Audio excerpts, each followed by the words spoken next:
Humboldt State is like one of the few Cal States that really lacks on serving their Hispanic students in terms of classes and the staff and people that they could relate to. So it's really interesting in this school, like trying to get money and funding for the Latino students that are now enrolled there, but they're not really doing much to try to retain them there.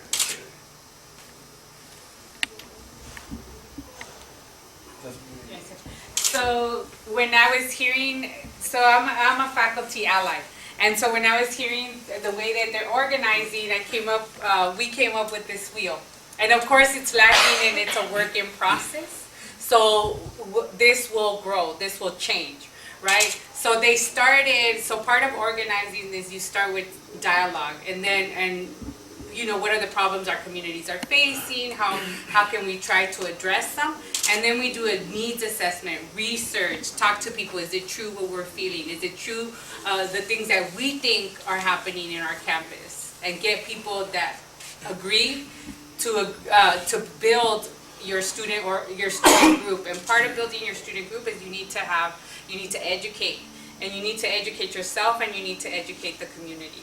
And then unity is very important. Having allies that will give you training, allies that will even talk to your student group for free. Being clear as a student group, and then strategize and implement. And it's a cyclical process, because as we're implementing and talking to each other, we're always dialoguing about what is happening. Is this correct? Is this a good strategy? Should we change it? And just open communication is super important. And so the process of dialogue, since I said it was one of the most important, is like we listen to each other, we listen to what the community needs, and then we create a plan of action. And then we implement and we strategize. And again, it's a cyclical. We're not afraid to change ourselves, because sometimes there's issues within the group, and change our strategies. So we'll begin with So I guess we're gonna go through the cycle and how it started. So pretty much I come from Los Angeles and I went to Humboldt State. It's really far school, and I noticed that there's not a lot of support for undocumented students. So I started having dialogue with other people around me, and I started talking to them about why isn't there support for undocumented students. Started having conversations with administrators, and it wasn't really friendly. A lot of people didn't want to talk about it, because during that time the California Dream Act had passed, AB 130, AB 131 wasn't present. So they thought that it was a lot of talking about politics, and they didn't want to get involved in political dialogue. So then I started speaking to other students that I knew were undocumented. And we started talking about creating a group that will build the support for undocumented students, not only through like a support within students, but also kind of make our administrators be more willing to have policies that help undocumented students. During that time, AB 540 students, and are still not allowed, we don't have any scholarships for undocumented students at HSU. We didn't really have any counselors. Our financial aid office was filled with like microaggressions in regards to talking about undocumented status. So it started with dialogue. It was me reaching out to a friend named Gabriela, who's in USF right now, and then Samuel came on board with that, and then we just started kind of looking and reaching out to students that we felt would also be willing to start a group at HSU. So what she just talked about, right? The research, conversing, and building your student. Me and Samuel we were really into volunteering. We volunteer all the time. So what me, Samuel, and Gabriela did is we kind of looked around the spaces that we were part of, and all the people that we saw in the same spaces. We were like, okay, this person's always volunteering at this place. All right, this other person's always volunteering at this space. And then we started reaching out, and we went. And the way we did this is we kind of like divided and like went and had conversations, like one-on-ones, like, hey, I noticed that you really like volunteering, and I noticed that you're really into social justice. We don't really know each other, but we're starting, we want to start this group.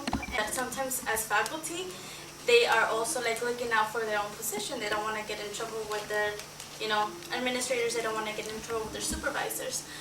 So that's what took us a really long time like just to get F.R.E.E. started. It wasn't like the people, it wasn't the creation of the Constitution, it was finding a faculty that would be willing to be our ally from like the beginning to the end, because we told them, we don't just want you to sign paperwork, we really need advice because we're new and we need to know like what are gonna be our next steps. And that was like the greatest barrier that we've had until Bertie and Marisol and Cesar and Lynn came to our campus and have been giving us a lot of support through like the faculty side.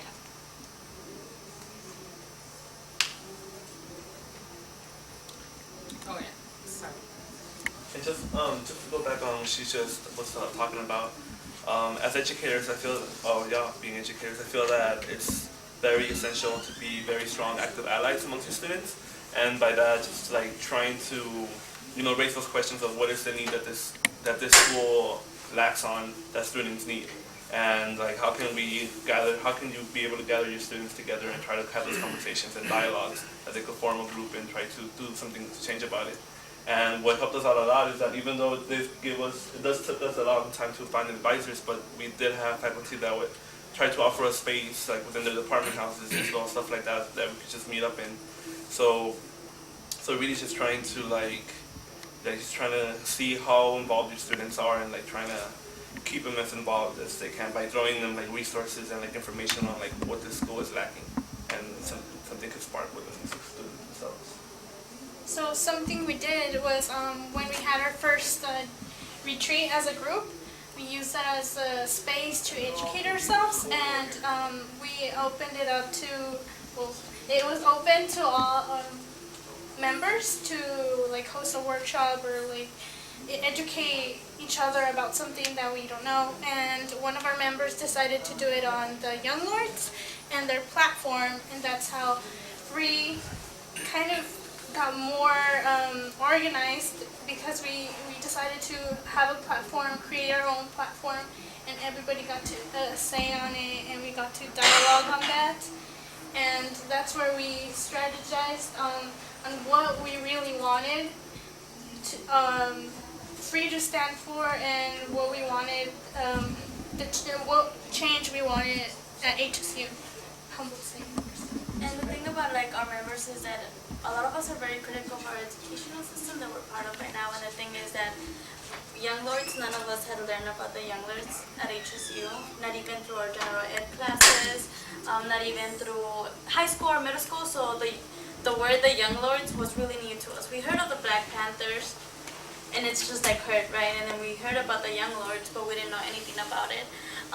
And then through that, we also learned about the way that what worked within the Black Panthers and what didn't work, and what worked within the Young Lords and what didn't. And we were also critical of that. And one of the things that we decided during that same retreat was the way that we're gonna make decisions, which is through consensus. And like Roberto says, sometimes consensus can be really frustrating. And the way we do our consensus system is, first, our meetings are always in circles. We don't really have meetings where one is facing another person, because we also shared, I read Pedagogy of the Oppressed, and he talks about the banking system, and he talks about Paul, he talks about, how the students were always oppressed, and even when we're trying to educate ourselves, we found ourselves at some point being like, we're kind of talking, I'm talking at you, and like, you have to look up at me even when you're sitting down.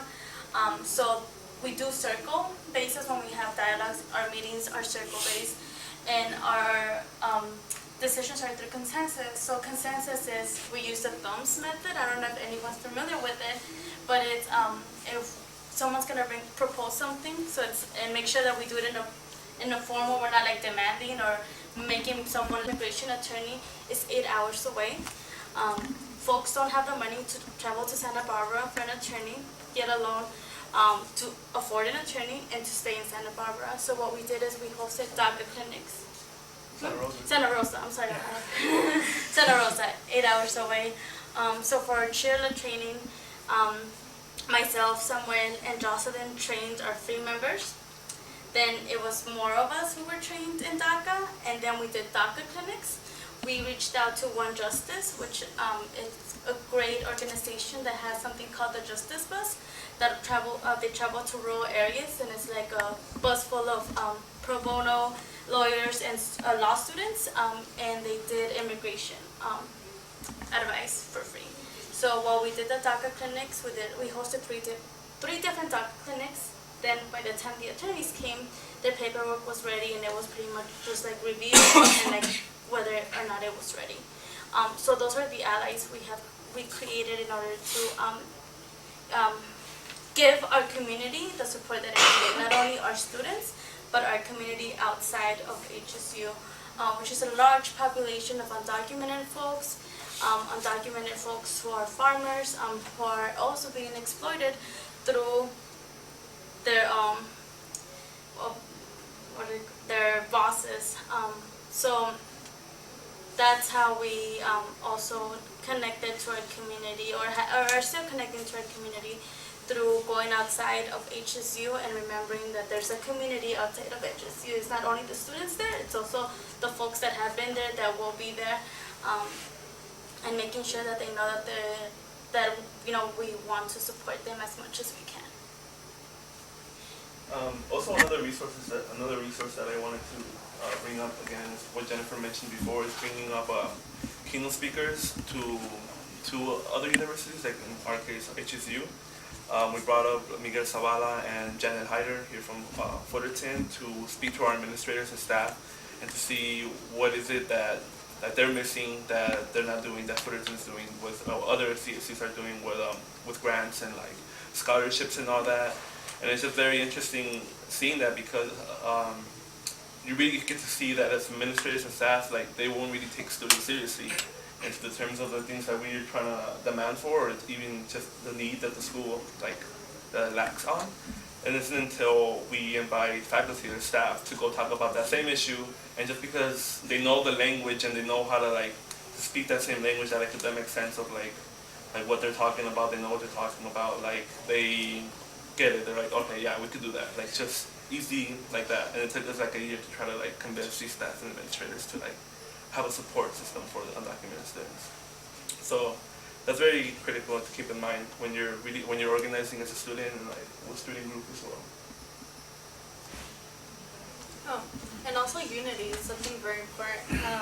We as F.R.E.E, we decided to take to kind of hang out, I guess, to get to know each other. We went to Willow Creek and just invited everybody out of F.R.E.E. And I'm a first year there, so I'm just learning right now, and it's something very special to actually have, especially as a DACA student and also a AB 540 student. So for me, it was a hardship to get there, and F.R.E.E was a group that helped me to get there, and they're the ones that I fought with in order to get money from the HSU.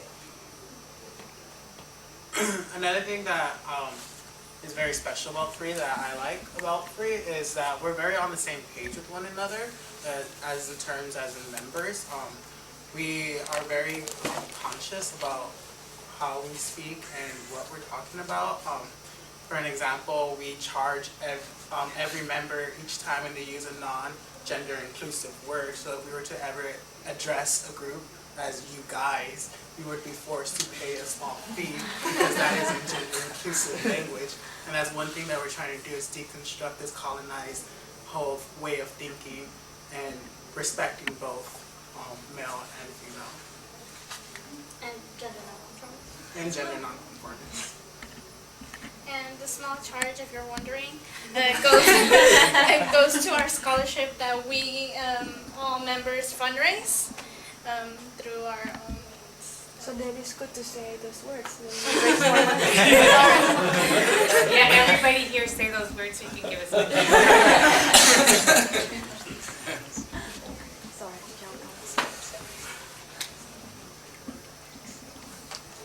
So clarity, strategize, and implement. One of the things that we demanded that our school create was an AB 540 task force. So when we spoke to administrators, they didn't really know what AB 540 students were. They didn't know what how an undocumented student was different than a documented student.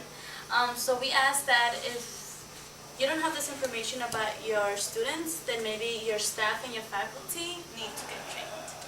And in order for this to be trained, is you need information, you need data, you need to know how many undocumented students you have, what are the trainings that you don't have, how is housing a barrier to undocumented students being in Humboldt that is so far?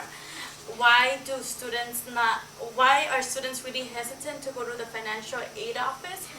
Because of all the microaggressions that happen. Why are your staff telling people that they shouldn't come to HSU, they're undocumented, and maybe they should just go to a community college and then maybe pursue an education? So after pushing and pushing for so long, the vice president finally decided to have an AB 540 task force, and it was composed of different faculty and staff, and it kind of came up from Miguel Zavala's visit to our campus. Different folks came to the room, and that's when I asked, well, you're all here, you all want to help undocumented students. Do you all want to be part of an AB 540 task force, whether or not it becomes official through the university or not? We got a list, and from the list, because the vice president always said that I just don't know who would be interested in being an AB 540 task force. So when she said that, I said, well, here's a list of all these people that want to be part of this task force. Now it's just your job to handpick whoever you want to be part of this task force. So after she created the task force, she said, like, it's fine. The folks in that task force went ahead and did their research. Some folks did research through housing, some did it through financial aid office, some did it through training, and other folks did it like, what are the barriers for students to even apply to Humboldt? One of the things that were found is that because the website was so old after the California Dream Act passed, at the bottom of the website it said, note, if you're undocumented, you're not eligible for the grants that they're not eligible for. And they were like, wow, we didn't realize that students are seeing this when it was already like the end of like applying for colleges. And it's like, these are the things that folks don't really realize that are a barrier. Like, if you're an undocumented student going through a website and it tells you you cannot apply for these grants, you already don't have money. You're not gonna go and call and be like, are you sure I can apply for these grants? So through the task force, we were able to see what are the barriers that HSU. Sharing before people came in that my friend Julian there in the center, I've known since I did my student teaching, and she happened to be a teacher already at that particular school. I'm sharing this because organizing, and I should have probably put organizing there instead of organization. Organizing, as those of you who are activists know, is not just about sitting and talking about these things. No, it's getting in there and meeting people and taking